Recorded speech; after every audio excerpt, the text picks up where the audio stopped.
Salut à tous, c'est Picouz et on se retrouve pour l'épisode 24 de cette série avec la WWE. On attaque avec Main Event et dans le premier match de la soirée, Elio Lefleur affronte Trevor Lee. Victoire de Trevor Lee en 7 minutes 20, 38 de rating, 44 pour Elio Lefleur, Trevor Lee nous fait un 52. Bon, rien de particulier, c'est juste que la foule ne connaît pas bien ses catcheurs, elle ne s'est pas investie dedans. Ce qui explique cette mauvaise note, mais le catch était plutôt bon. C'est dommage, c'est pas grave. Trevor Lee remporte une victoire, il en avait besoin parce que son momentum était aux toilettes. On enchaîne avec un combat féminin. Nia Jax va battre Lola Vice en 7 minutes 31. 49 de rating total, 49 pour Nia Jax, 42 pour Lola Vice. C'est plutôt bien. Il fallait redonner pareil du momentum à Nia Jax qui a pas mal perdu ces derniers temps. Et là, j'avais envie de la remettre sur le chemin de la victoire. On enchaîne avec un segment backstage, enfin un segment préenregistré, pardon, où DDP annonce qu'il a recruté des nouvelles personnes pour sa team de booking. Et ces deux personnes sont Alison Danger et Vince Russo qui, du coup, intègrent la WWE. Non, vous ne rêvez pas, il y a bien Vince Russo qui est de retour à la WWE. Alors, pour Vince Russo, je l'ai pris parce que c'est un ancien WCW, donc qui est lié à à DDP. Donc ça me paraissait quand même logique, sachant que Vince Russo, même s'il est très contrasté, il avait un avantage, c'est il essayait de mettre dans ses programmes tous les catcheurs, d'impliquer tout le monde. Et ça, je trouvais que c'était un bon point. Parce qu'il y a plein de trucs qui sont nuls chez lui. Regardez les épisodes de WCW de 2000, bon courage. Mais bon, voilà. Vince Russo est là depuis déjà 2 mois. Il est arrivé au tout début de l'aventure, mais j'avais pas eu encore l'opportunité de le présenter et comme ça sa gimmick soit activée. Bon, voilà, rien de plus. Et par contre, du côté d'Alison Danger, elle a des très bonnes notes en booking. Et j'ai envie d'intégrer une femme au booking de la WWE. Quand on regarde Unreal, c'est le premier truc qui choque, c'est qu'il n'y a pas de femme dans le processus créatif. Moi, je trouve que c'est important qu'il y en ait une. Donc Alison Danger intègre l'équipe. Voilà. C'était un petit segment, ça permet de présenter tout le monde et tout. Ça fait un 44, on fait un point sur l'équipe de booking. Bon, rien de particulier. On termine la soirée avec un très bon match. Obafemi va battre JD McDonough en 10 minutes 14, 69 de rating total, 69 pour Obafemi et 58 pour JD McDonough. Et ben c'est très bien, on finit bien la soirée. On va faire combien de notes? On fait 60. Pardon, on fait 60, donc c'est très bien. Bon, et ben c'est parfait, on peut de suite passer à Raw. Allez, c'est parti, à de suite. Allez, on est parti pour le booking de Raw et on attaque dans le pré-show avec un match par équipe entre les War Riders et la Vision. Victoire de la Vision qui était composée d'Austin Theory et Bronson Reed en 9 minutes 51. C'est Austin Theory qui a fait le pin sur Ivar. 63 de rating total, c'est pas mal. 58 pour Ivar, 56 pour Eric, 64 pour Bronson Reed et 62 pour Austin Theory. C'est plutôt bien. On peut donc ouvrir officiellement le show. Et Paul Heyman qui se pointe dans le bureau d'Adam Pearce et il annonce avoir fait un choix. Il préfère affronter les 3 autres adversaires dans un Fatal 4-Way plutôt que de les affronter un à un. Pierce sourit et lui annonce que ce soir, il y aura un match par équipe. Gunther et Braun Breaker contre Dragunov et Punk. Paul Heyman est furieux. Adam Pearce le mène en bateau et il aime pas ça. Et ça le rend fou. Et c'est très bien, ça nous fait un 76, ça ouvre parfaitement le show. Et du coup, le Fatal 4-Way aura certainement lieu au Royal Rumble.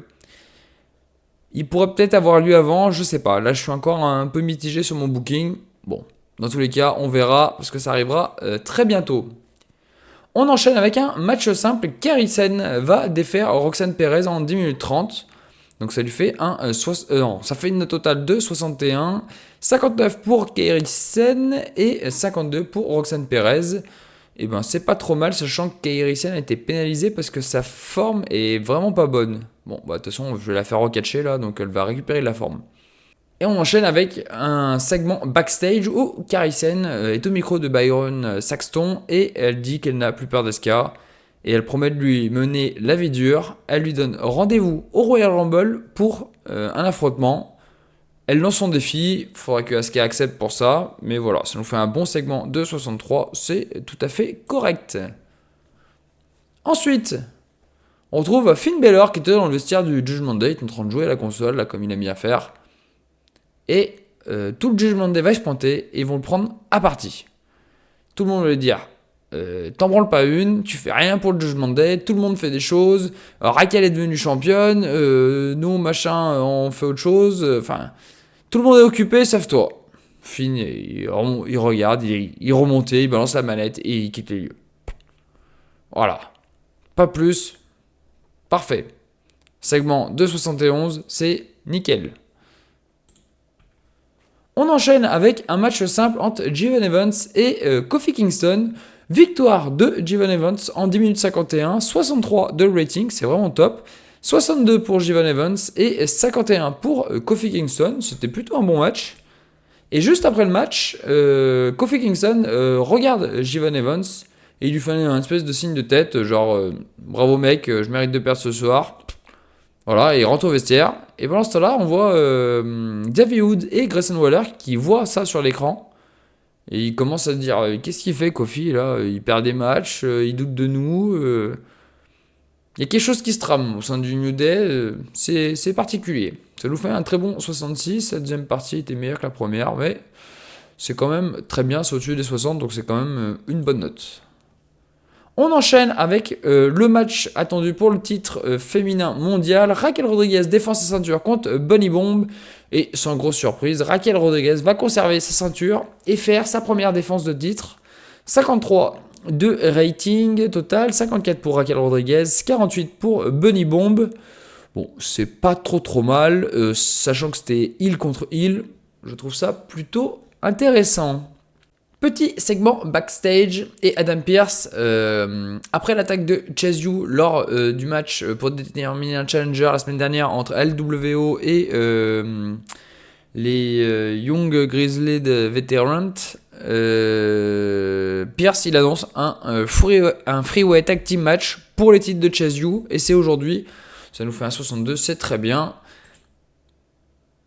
Mais avant, petit segment backstage où Tyler Bate fait une promo en coulisses avec les autres membres des Freelance. Et il demande des comptes à Ethan Page. Puisque Ethan Page l'a attaqué la semaine dernière et sans raison apparente. Donc il veut comprendre. En attendant, Bronson Reed se pointe et demande à affronter Tyler Bate la semaine prochaine. Tyler Bate, c'est un combatif, il dit pas de soucis, rendez-vous sur le ring la semaine prochaine. Donc on aura un combat pour le titre intercontinental entre Tyler Bate et Bronson Reed. Ça nous fait 1,51, c'est très bien. On enchaîne avec le match par équipe entre Chase U, LWO et les Grizzly Young Veterans. Chase U va conserver sa ceinture en battant Joaquin Wilde. C'est André Chase qui a fait le pin sur Joaquin Wilde. C'est leur deuxième défense de titre réussie pour Chase U. 59 de rating, 49 pour Omos, 50 pour André Chase, 45 pour Joaquin Wilde, 51 pour Cruz del Toro, 63 pour Zach Gibson et 55 pour James Drake. C'est très bien. 59, c'est plutôt un bon rating. Les notes progressent, je vois. Même du côté des Grizzly Young Veterans, donc c'est très bien. On enchaîne avec un match qui sort un peu du chapeau. Finn Balor va défaire AJ Styles en 14 minutes 14. 79 de rating total, 71 pour AJ Styles, 70 pour Finn Balor. Je l'ai mis en style The Show et clairement pas été déçu. Ces deux hommes sont pépites sur le ring. Et AJ Styles, le but c'est qu'il prenne pas sa retraite au Royal Rumble. De toute façon, il prend pas vraiment sa retraite. Non, pour moi, il va à la AEW. Il n'a pas posé ses gants ni rien. Donc, ça confirmerait mon idée de faire encore une année avec lui. Bon, en tout cas, ça nous fait un 79. C'est très bien. Liv Morgan fait une promo où elle critique de nouveau Jordynne Grace. Elle en met plein la gueule. Mais cette dernière se pointe. Elle lui dit la semaine prochaine, on s'affronte. Comme ça, tu te tais et t'arrêtes de me faire chier.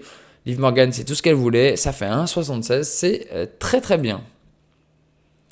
On enchaîne avec le main event de cette soirée, avec un match par équipe. Braun Breaker doit faire équipe avec Gunther contre CM Punk et Ilya Dragunov. Et les Babyface vont remporter le match lorsque CM Punk va soumettre Braun Breaker avec l'Anaconda Vice.